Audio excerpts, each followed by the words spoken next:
all, welcome to Narayana IAS Academy. This is Sureka Bhaskar presenting to you the daily news analysis. For today's discussion, we've picked up a number of articles from The Hindu and the Indian Express which are both important and relevant for the UPSC CSE examination. Now let us have a look at the topics one by one. So the first article for the day has been taken from page number 6 of The Hindu that reads Ties that epitomize India's neighbourhood first policy. In this article, we'll be discussing about India's neighbourhood first policy as well as the cordial and flourishing relations that India shares with its neighbour, that is Bhutan. Also, we'll be discussing about the key areas of its cooperation as well as challenges concerning the same. Moving ahead, the second article has been taken from page number 9 of the Indian Express, 2023 warmest year on record WMO. In this article, we'll be dealing with the observations of the recent report of the World Meteorological Organization, that is the State of the Global Climate 2023 report that has declared the year 2023 as the warmest year and the decade, that is 2014 to 2023, as the warmest decade. Moving ahead, the third article has been taken from page number 2 of The Hindu Model Code of Conduct in Force, and in this particular article, we'll be discussing about the Municipal Corporation of Delhi having removed a lakhs of posters as well as hoardings following the enforcement of the Model Code of Conduct for the 24th Lok Sabha elections. Moving ahead, the fourth article has been taken from page number 12 of the Indian Express. Does retweeting allegedly defamatory content amount to defamation? So this actually talks about the recent ruling of the Delhi High Court on the retweeting of defamatory content on the social media that will actually attract offences under section 499 of the Indian Penal Code, that is now the Bharatiya Nyaya Sanhita of 2023. And the final article has been taken from page number 14 of The Hindu, states raise a record of 50,000 crore in debt, push up the bond yields. So this particular article discusses about the STL bonds, through which the states as well as the union territories will actually borrow money by auctioning the bonds on the RBI platform. So finally, we'll actually end the discussion by solving few prelims as well as the mains practice questions.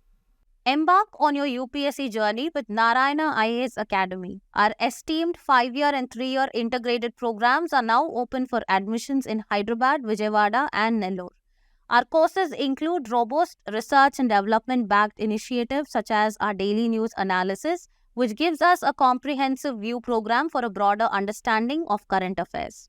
Our NCERT program, a foundational course that covers all NCERT syllabus, which is crucial for the UPSC preparation. And followed by this, our mentorship program for personalized guidance and regular test series for systematic learning and assessment is available for your subscription. So begin your journey to becoming a leader with Narayana IAS Academy today. The first article for the day, Ties that epitomize India's neighbourhood first policy. So this particular article talks about India's neighbourhood first policy as well as the deep-rooted and long-standing relations that India shares with that of its neighbours over years, especially in this context with respect to that of Bhutan. So in this particular article, we'll be discussing about the concept of India's neighbourhood first policy as well as India-Bhutan relations. And this particular topic can be mapped to GS paper 2 under mains under international relations, India and its neighbourhood relations. So moving ahead, if we actually look at the previous year question, there was a question in 2013 that had been asked in the mains examination with respect to India-Sri Lanka relations. So from here, we understand that any kind of relations that India actually shares with any country across the globe, especially with that of its neighbours, is very, very important. Now moving ahead, let us actually understand what this particular article is talking about. The article actually discusses the deep and the long-standing partnership between Bhutan and India, emphasizing mutual respect, cooperation and a shared vision for development and prosperity. Also, it actually throws light on the Jelefu Mindfulness City project in Bhutan. Also, now let us actually understand this particular city project in Bhutan. So here, if you actually look at the map, you can see this area of Jelefu, and now we will see what it is about. So this will be an economic corridor that will actually connect South Asia to Southeast Asia via northeastern states. And also, this particular city will actually follow environmental standards and sustainability as a goal, and it will actually attract the quality investment, especially from specially screened international companies. Okay, and also this particular city is called as the mindfulness city. It focuses on zero emission industries.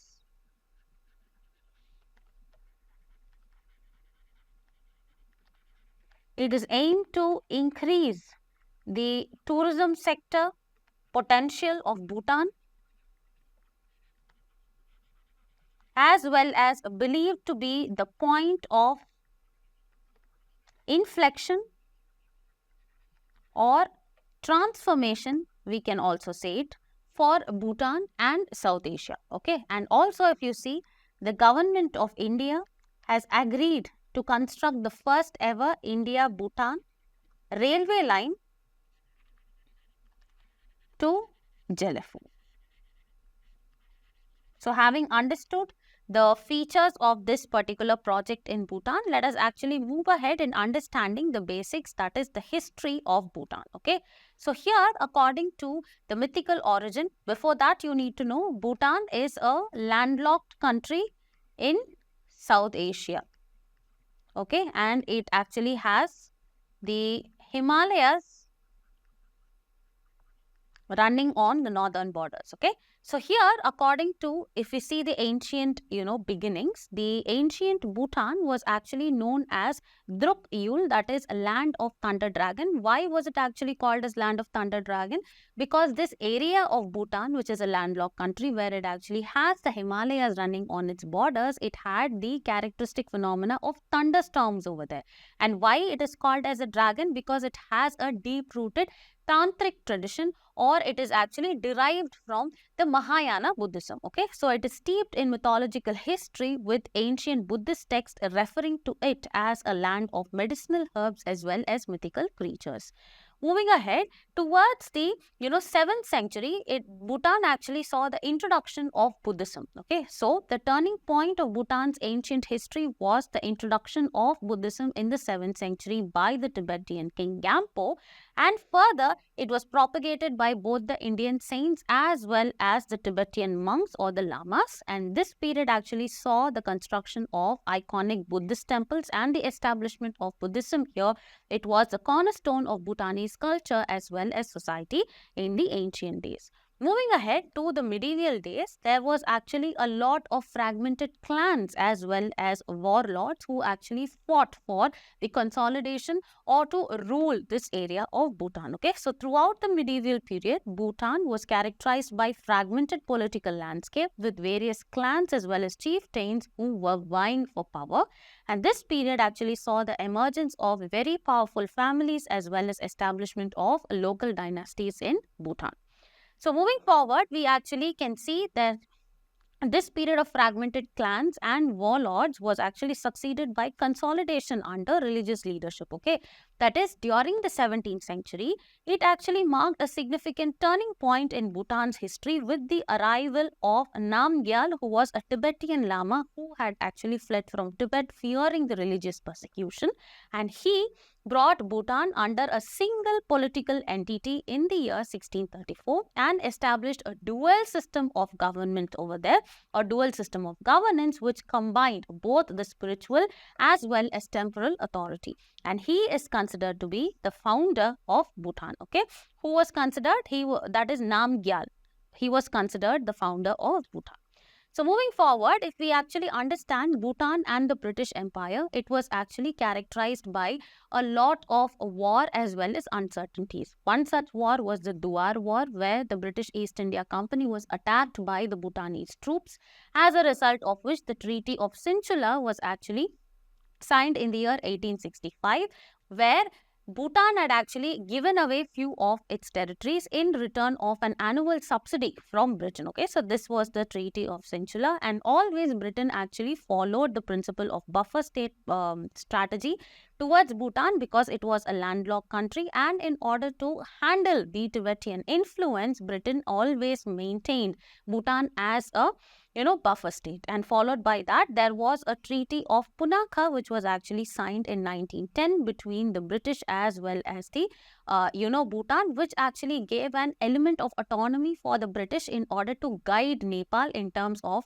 deciding its foreign policies. Okay, so this was Bhutan as well as the British Empire. Moving ahead, let us actually see the establishment or the formation of the state of Bhutan. Okay, so this actually happened only with the establishment of the Wangchuk dynasty, which was towards the end of the 19th century and towards the beginning of the 20th century, which saw the emergence of the Wangchuk dynasty that still continues to rule Bhutan. And in 1907, if we see, Ugyen Wangchuk, very, very important person, he was actually elected as the first hereditary king of Bhutan, making the beginning of a stable monarchy that would lead Bhutan into the modern era. Now, let us actually see what were the modernization efforts that were actually taken by this person. What happened was, towards, after the reign of Ugyen Wangchuk, who was the first hereditary king, there was the third king of Bhutan who was named as Jigme Dorji Wangchuk from the year 1952 to 1972, whom you can see here, who was considered to be the father of modern Bhutan. Why? He is credited with initiating the modernization efforts. Okay, so this actually included the establishment of a national assembly for Bhutan. So National Assembly was actually established. There was introduction of a legal code for Bhutan, just as how we actually had the IPC as well as the CRPC. And there was also initiation of 5-year plans for Bhutan, of which India also actually supported post its independence in 1947. So moving forward, after the modernization efforts, we can actually have a look at how did Bhutan transform or transcend into the contemporary era. There was the introduction of democracy. So the political landscape of Bhutan that actually underwent a significant transformation under the reign of the fourth king. Okay, the first king was elected. He was actually responsible for a stable democracy. The third king was actually responsible for the modernization effort, and after the fourth king was actually elected, he initiated the process of democratization.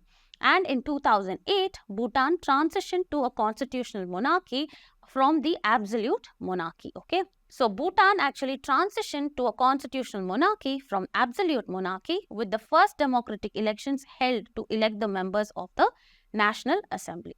So moving forward, if we actually see, there was the introduction of this concept of gross national happiness, okay, by which Bhutan actually gained international recognition for its unique developmental philosophy of gross national happiness that particularly emphasizes holistic development and well-being of its citizens over mere economic growth, which is measured in terms of GDP as well as GNP. So this particular concept of gross national happiness actually involves various parameters, that is predominantly social parameters such as sustainable and equitable as well as socio-economic development, and then preservation and promotion of culture. Followed by that, it is characterized by good governance as well as environmental conservation. So this is the concept of the gross national happiness.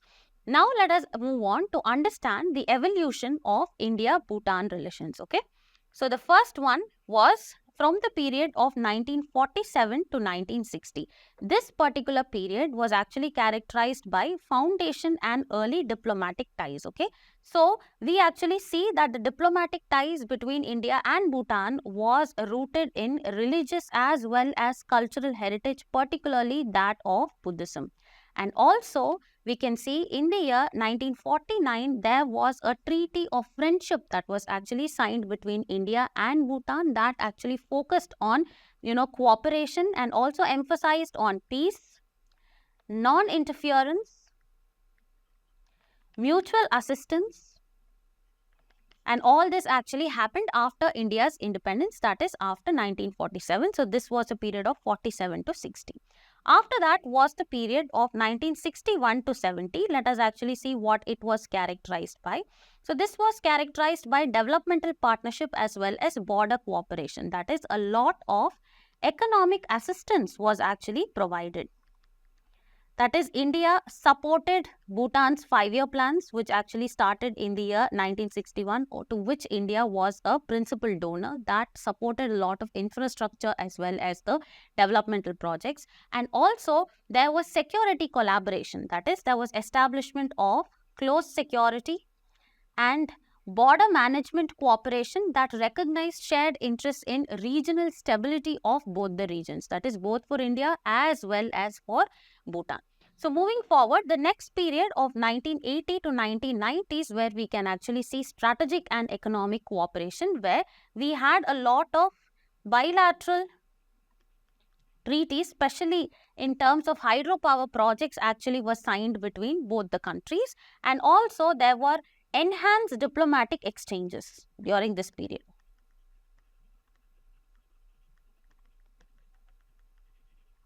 So moving ahead, if you actually see the last phase, that is how it actually evolved during the 2000s till the present, there was support for Bhutan's democratic transition. That is, India has always been a staunch supporter of Bhutan's transition from monarchy to a constitutional and parliamentary democracy in the 2000s. Okay. And also in 2007, we can actually see this particular 1949 Treaty of Friendship that was signed between India and Bhutan. Actually, it was revised in order to increase Bhutan's sovereignty, where Bhutan shall no longer obtain India's permission over its arms imports. Moving on, let us actually see what are the continuation of the security cooperation or the security aid that India actually provides to that of Bhutan. This is a significant event in the regional security that actually brought India and Bhutan even more closer, and this was Doklam standoff. If you see this particular map here, you can actually see Doklam at a tri-junction between India, China as well as Bhutan. Here the Chinese actually wanted to construct a road or the infrastructure in this particular tri-junction, and here as a result of which, in order to aid Bhutan, Indian troops actually entered as a process of Operation Juniper that supported Bhutan's territorial claims. Okay, and this underscored the strategic depth and the commitment that it actually had towards Bhutan. Moving forward, now let us quickly go through the key areas of cooperation between India and Bhutan. If you look at this particular infographic, in terms of trade, it is actually governed by India-Bhutan Trade and Transit Agreement of 1972, which was renewed recently in the year 2016. And India is Bhutan's largest trading partner. If you see, the major exports to Bhutan from India includes mineral products, machinery, as well as electrical equipment. And the major imports from Bhutan include electricity, then ferrosilicon, as well as Portland cement. And if we see the development cooperation, there has been significant assistance, including infrastructure like roads, bridges, and hospitals provided to Bhutan from that of India. And next, if you see, there has been a financial support since Bhutan's first 5-year plan that I told, which actually started in 1961, and rupees 4,500 crores has been given by India to support Bhutan's 12th 5-year plan. And in terms of hydropower, there are a lot of cooperation on projects like this Punang Sangchu 1 project over here, as well as the Mang Dengchu project. And Bhutan exports about 80% of its hydropower to India. Thereby, its hydroelectricity, generation is actually dependent on that of the exports that it does to India. And also in terms of security, we have seen India assists the border management and training for Bhutanese security forces, and also border district coordination meeting mechanism for border management actually takes place between the authorities of Bhutan as well as the authorities from our northeastern states such as Assam, West Bengal, etc. Also, if we see in terms of multilateral relationship, we see India as well as Bhutan are the founding members of the South Asian Association for Regional Cooperation, that is the SAARC. And also, we participate in BBIN as well as BIMSTEC for regional development. It is very, very important to understand what are these organizations, the mandate, the aim, the objective, the member countries, etc. So, moving forward, now let us actually understand the challenges in India-Bhutan relations. First one is that there are concerns from that of China, that is China's territorial claims to important border areas and its efforts to establish diplomatic relations with that of Bhutan have been a persistent source of concern for India. So wherever China actually enters, it actually happens to be a threat or a concerning thing for that of India.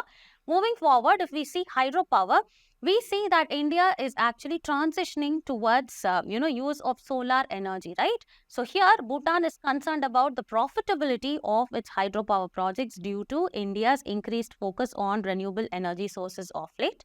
Moving on, there are also internal affairs, that is, there have been a number of instances that have reported when India is seeking to enter into the sovereignty of Bhutan. So this is actually perceived by Bhutan as such, and this has actually led to a negative perception of India's interest in that of, in the minds of the Bhutanese. Then moving forward, this particular area is actually affected by a lot of security threats, and there have also been illicit establishment of militant camps in the dense jungles of southeast Bhutan, and this is actually a cause of concern for both India and Bhutan from an internal security perspective.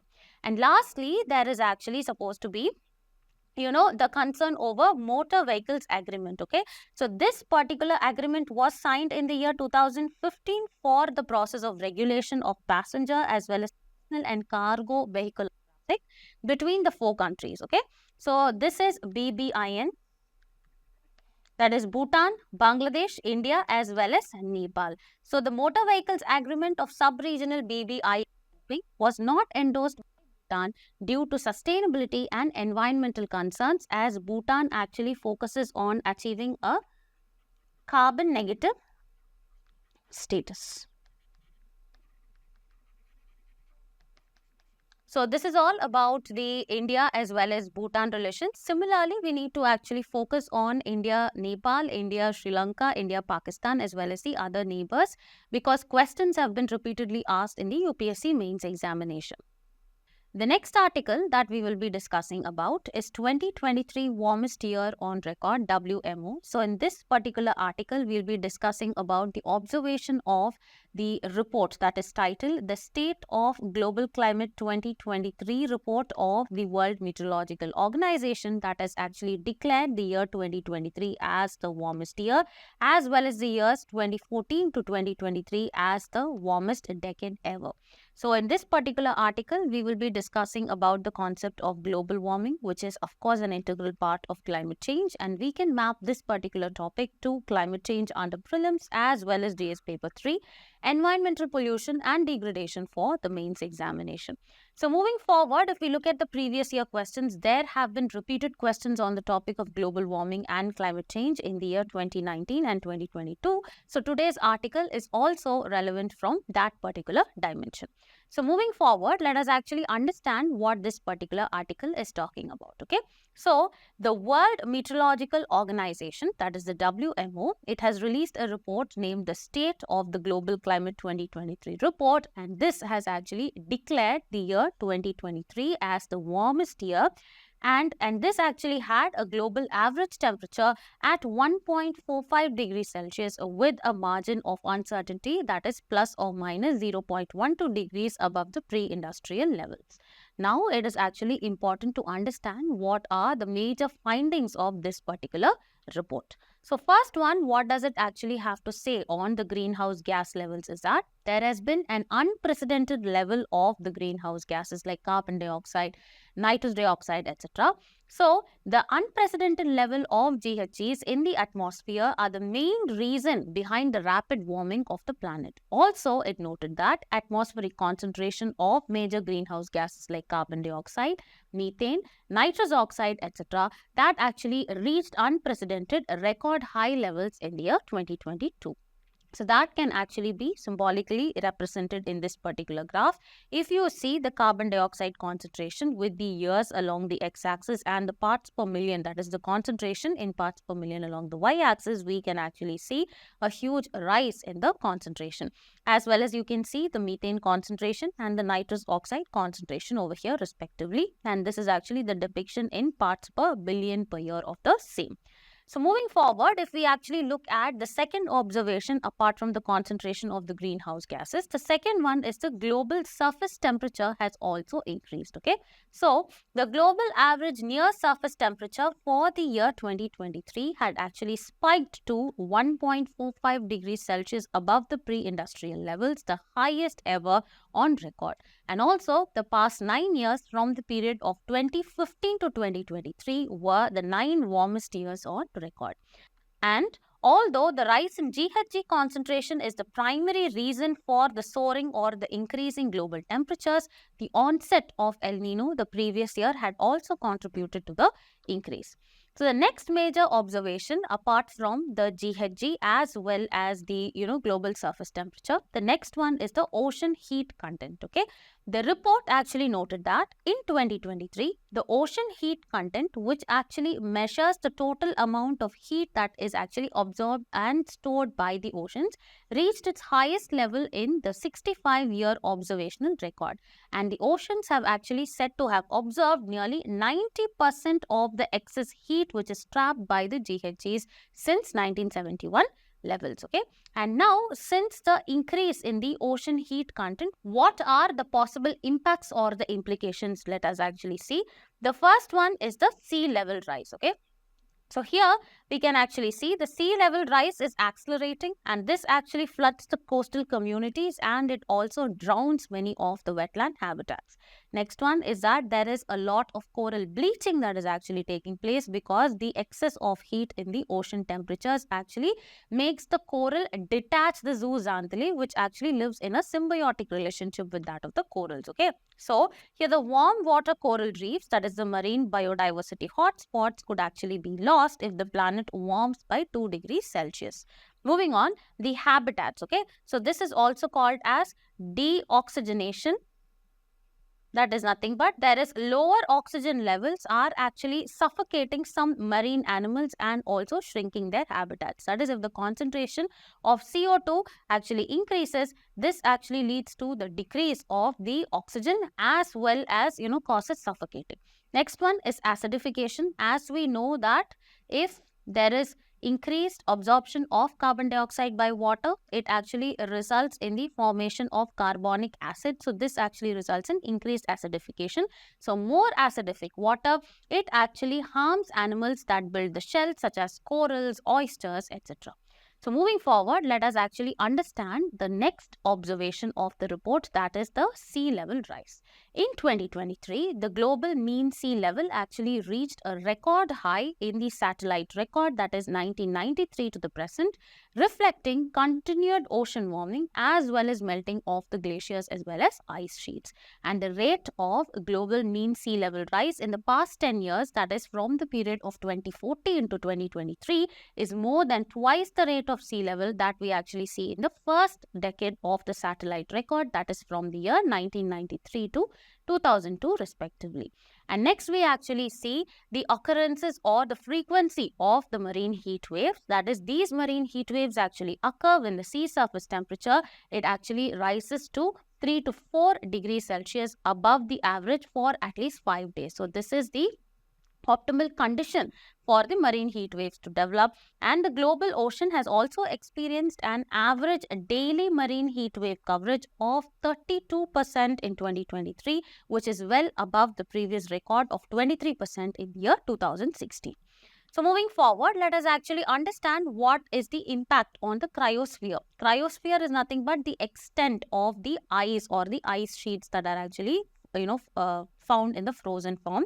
So the Antarctic sea ice extent, if we see, it has plummeted or it has decreased to a new record low of 1.79 million kilometers square in February 2023 since the satellite observation that actually began in the year 1979. Next, if we move on to the glacier mass loss as well as the loss of snow cover, we can actually see that in the hydrological year, that is if we consider 2020-2023, the global set of reference glaciers had actually suffered a huge loss of ice on record. And if we speak specifically in areas of North America as well as Europe, these were particularly impacted. Also, if you see the snow cover, the seasonal snow cover in the northern hemisphere in particular has been experiencing a long-term decline in the late spring and summer. And the next point is that the Northern Hemisphere snow cover extent for May was the 8th lowest on record from the year 1967 to 2023. The next article that we'll be discussing about is Model Code of Conduct in Force, 2 lakh posters, hoardings removed. So this particular article discusses about the Municipal Corporation of Delhi having removed around lakhs of posters, banners as well as hoardings in the National Capital Territory region of Delhi following the enforcement of the Model Code of Conduct for the 24th Lok Sabha elections. So in this particular article, we'll be discussing about what is the Model Code of Conduct, and here Election Commission becomes an important topic of discussion, and this can be mapped to Indian polity under prelims as well as for the mains it comes under GS paper 2 salient features of representation of People's Act. So moving forward, let us actually understand that there has been a previous year question in the year 2017 on the Election Commission. So election as a process is very, very important, and specifically the constitutional posts such as the Chief Election Commissioners as well as other election commissioners, then the allowances that they actually draw from, the salaries, etc. are very, very important for the prelims, and especially for the mains examination. The topics such as electoral reforms are very, very important. So moving ahead, let us actually understand what this particular Model Code of Conduct is actually about. So the Municipal Corporation of Delhi has removed over lakhs of posters, banners as well as hoardings across the capital after the Model Code of Conduct for the 24th Lok Sabha elections has come into force in the recent past. Now it is important for us to understand what is this particular Model Code of Conduct. So it is actually essential to understand that these are a set of guidelines that are issued by the Election Commission of India as per the Representation of People's Act of 1951 and Article 324 of the Constitution. So now let us see. So it is a set of guidelines which is issued by the Election Commission of India in order to regulate the political parties as well as the candidates prior to the particular general elections. Okay. So MCC is issued by the Election Commission of India under the provisions of the Representation of People's Act 1951 and according to Article 324 of the Constitution, which actually talks about the direction, superintendence as well as the control of elections. Moving forward, it has been evolved with the consensus of the political parties in order to abide by principles embodied in this particular code and the guidelines. Okay. So when it is actually operational is from the date on which the election schedule is announced until the date of the result announcement, and this actually traces its root back to the Kerala Assembly elections back in the year 1960. Now let us understand what are some of the important rules that are actually laid down by the Model Code of Conduct. Okay. So with respect to the party in power, first point is that the ministers cannot intermingle or mix the official visits with that of the election work. The second one is there should be no using of official resources for the party publicity. Next one is that no announcement of any kind of financial grants, projects after the election announcement. And now next one regarding the schemes as well as the initiatives of the government, the MCC lays down that there is prohibition on announcing any kind of financial grants, new schemes as well as promises of infrastructure projects during this election. Next is existing schemes can however continue within the Election Commission's condition. So for all other political parties, the MCC actually lays down criticisms which are limited to policies, programs and past record and work. Next one is no using of caste, communal feelings or votes, baseless criticism of the candidates or any kind of bribery to that of the voter or intimidation shall be done. Next one is you have to inform the local police of the meeting venue and the time for the security purposes. Next one, only voters and the EC issued pass holders are allowed in the polling booths. Followed by that, only authorized party workers with the badges and the identity cards are actually allowed. Next one, there is a prohibition on the media advertisements promoting any kind of political achievements at the public expense as well as misuse of the official media during elections. These are all the rules or the guidelines which are actually stated under the Model Code of Conduct.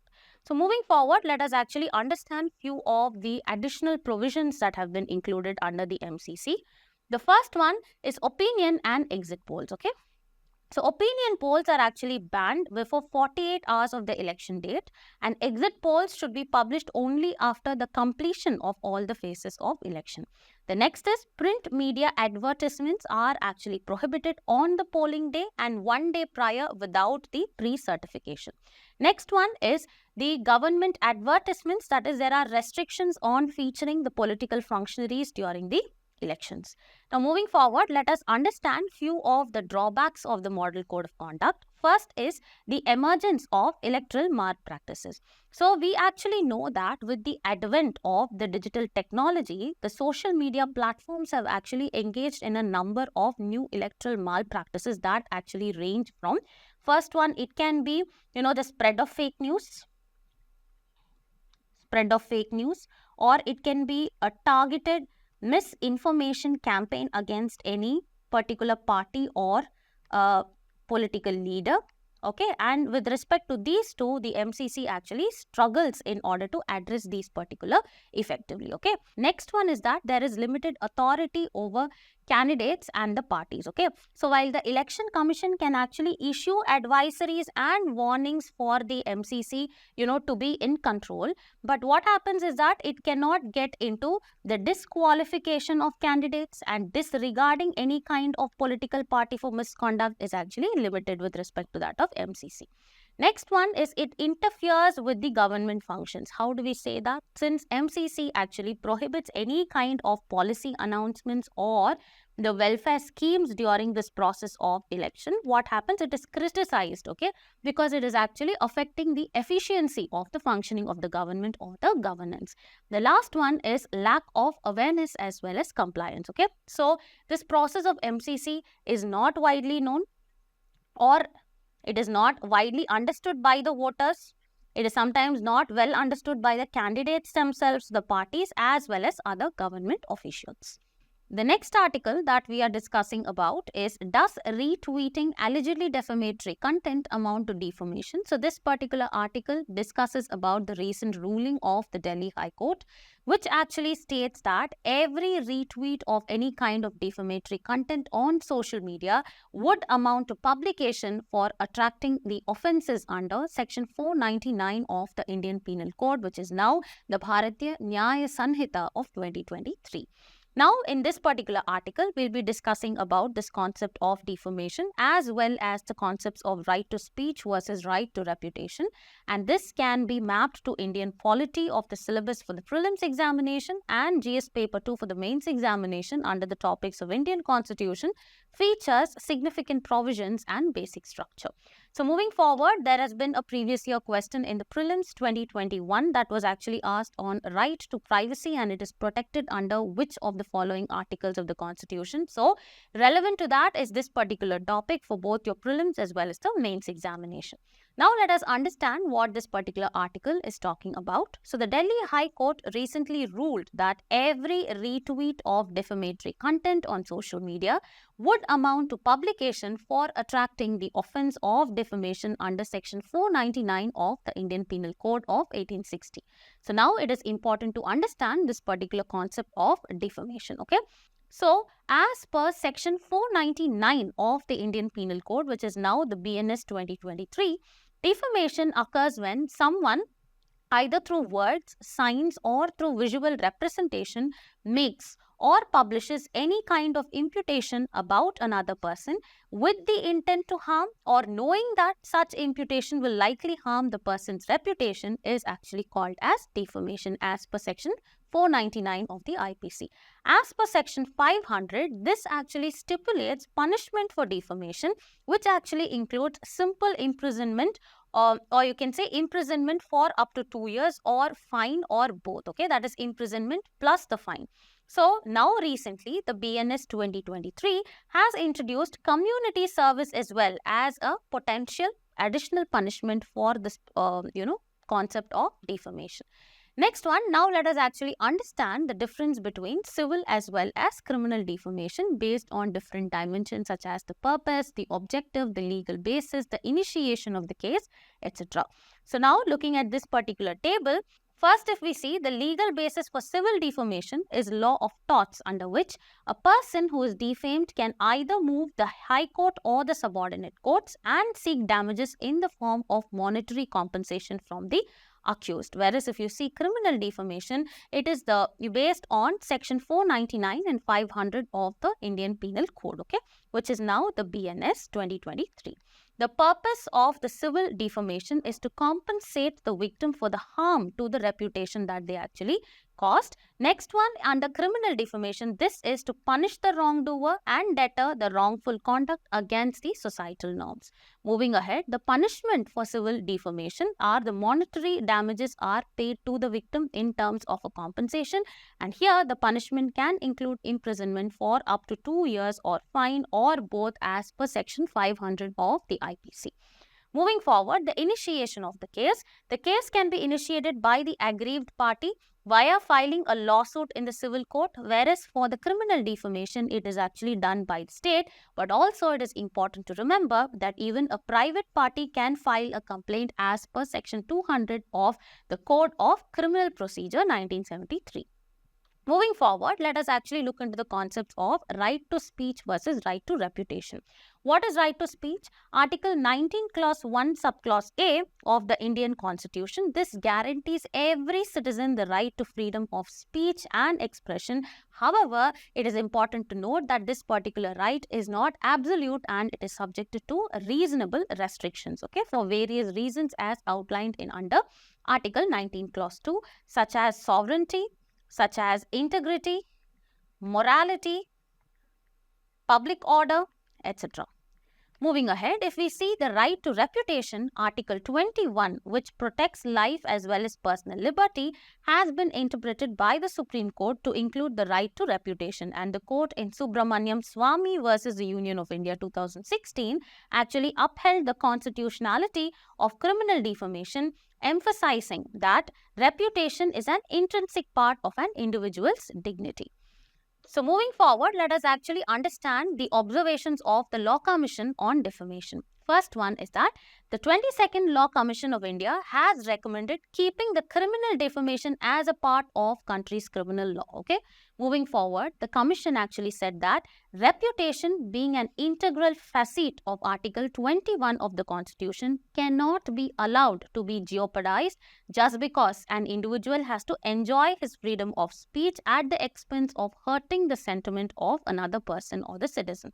Moreover, the panel also pointed out a report by the Organization of Security and Cooperation in Europe, that is the OSCE. It actually found that 42 of the 57 member countries have criminal defamation provisions in one form or the other.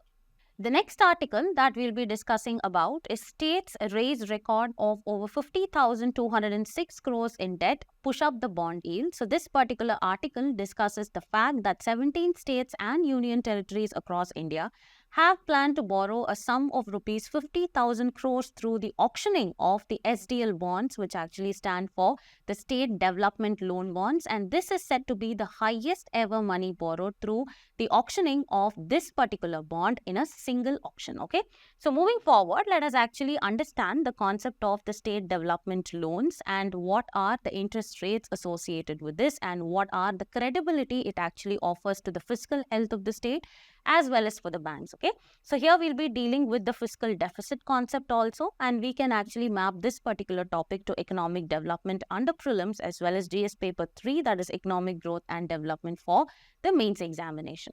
So moving forward, there has been a previous year question in 2021. As we know, all small to big concepts of economy and how it actually impacts all other parameters are very, very important for both your prelims as well as the mains examination. So in 2021, we have a prelims question on the Indian government bond yields are influenced by which of the following. So this actually becomes a very important topic of discussion. Now let us understand what this particular article is talking about. So 17 states and union territories across the country have planned to borrow a sum of rupees 50,206 crores next week through the auctioning of state development loan bonds, and this actually marks the highest ever amount borrowed through the state bonds in a single auction, as we discussed. Now it is very important to understand the concept of the state development loan bonds. Okay, so what are the SDL bonds? So it is a bond that is actually issued by the state government in order to fund their own fiscal deficit. Okay, so each state can actually borrow up to a set limit, and these bonds are issued generally for a period of 10 years, after which it actually matures, but they can also be issued with other maturities like 5 years, 8 years, and so on. So SDLs, how are they actually auctioned? What is the platform or the medium on which this is actually auctioned? Is they are auctioned by the Reserve Bank of India through the e-Kuber portal, which is a dedicated electronic auction system for the government securities as well as other instruments. And one of the major significant advantage of these SDL bonds are that they are less risky when compared to that of AA rated corporate bonds. So what are these AA rated corporate bonds? These are corporate bonds which actually has the highest ranking, and this particular AAA ranking actually proves the credit worthiness or the credibility of that bond. However, if you see the SDL bond, since it actually has a sovereign backing, that is, it is given or provided through the RBI portal, it is actually less risky when compared to that of the AAA corporate bonds. Okay, so if you see in this particular picture, we can see that SDL is a bond issued by the state government, and they are less riskier than the AAA rated corporate bonds, and the issuances are actually managed by the Reserve Bank of India.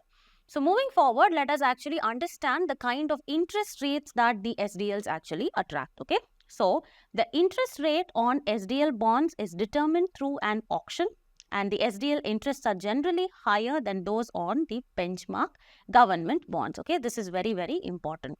Then usually the higher the fiscal strength of a state, lower will be the interest rate. For example, let us actually take Tamil Nadu. Okay, so the state of Tamil Nadu always is actually, it has a very good fiscal strength, so the interest that it actually offers is actually lower. So the credibility is more, that is, we tend to trust the government actually more because the fiscal strength of the state is already high. So usually higher the fiscal strength of the state, lower will be the interest rate or the yield it has to pay for the SDL borrowings. On the other hand, if you actually take Kerala, which is undergoing a severe financial crisis now, if it actually provides you with a lower interest rate, nobody will actually trust it, right? So it actually works on that mechanism. It's inversely proportional. So SDLs pay interest on a half a year basis, and they repay the principal amount on the maturity. So moving forward, let us understand how SDLs are a credible collateral for the banks. Okay, so the SDL securities that are issued by the states are the credible collateral for meeting its statutory liquidity ratio requirements of the banks, as well as a collateral for availing the liquidity under RBI's LAF facility, including the repo. Okay, so what do you mean by LAF? It actually stands for the liquidity adjustment facility.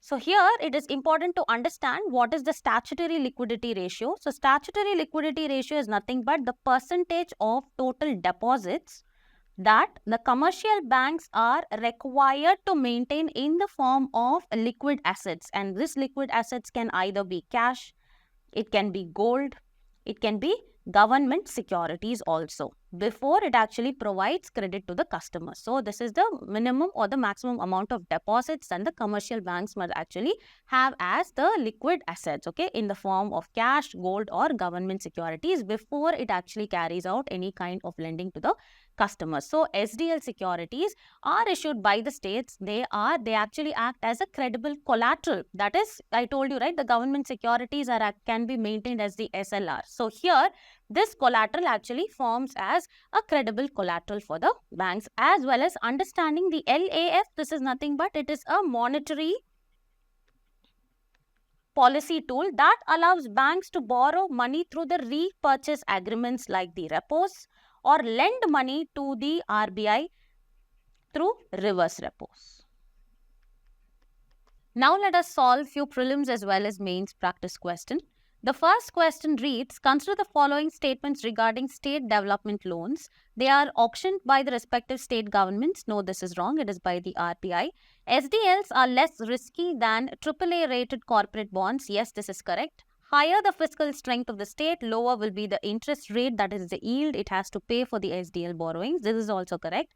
So since statement 2 and 3 are correct, the answer will be option B. Moving on, the second question actually reads, consider the following statements regarding MCC, that is the Model Code of Conduct. It is issued by the Election Commission of India. Yes, this is correct. It is enforced from the date of announcement of election schedule by the Election Commission. This is also correct. So which of the above statements is or are correct? Since both the statements are correct, the answer will be option C. Moving ahead, the third question reads, right to reputation is protected under which article of the Constitution of India? So it is under Article 21 of the Constitution. Thereby the answer is option C. Moving ahead, the fourth question reads, what can be the impacts of excessive ocean heat content? Coral bleaching, yes, this is correct. Ocean acidification, yes, this is correct. Increased intensity of tropical storms, this is also correct. Sea level rise, this is also correct. And finally, ocean deoxygenation, this is also correct. So going by the options, the answer will be option D. All the statements are correct. Moving ahead, the fifth question reads, the State of Global Climate Report is published by, it is published by WMO, World Meteorological Organization. Thereby the answer is option B. Moving ahead, let us actually solve the mains practice question. The question reads, examine the dynamics of India-Bhutan relations in the light of India's neighbourhood first policy and assess the prospects and challenges for bilateral cooperation in the context of regional geopolitical shifts. 250 words and 15 marks. The approach answer for this particular question is broken down into introduction, body as well as conclusion. In the introduction, we will actually begin the answer by emphasizing the centrality of India's neighbourhood first policy and how Bhutan's strategic and cultural proximity actually makes it an integral part of this particular vision. Moving forward, in the body, we will actually discuss the strategic alignment between the two countries, especially considering the regional security concerns such as the growing influence of China in the region as well as Doklam standoff as a test for the bilateral resolve. Next one, we have to analyze the economic interdependence between both the countries, be it the hydropower or the projects like the Gelefu Mindfulness City, which also benefits India's northeastern states. And also, we have to identify the challenges like balancing the environmental concerns with infrastructural development and maneuvering through regional geopolitics that actually affect bilateral projects. And finally, we will actually conclude this particular answer by emphasizing the necessity for a continuous engagement and innovation in bilateral relations in the wake of regional as well as global shifts.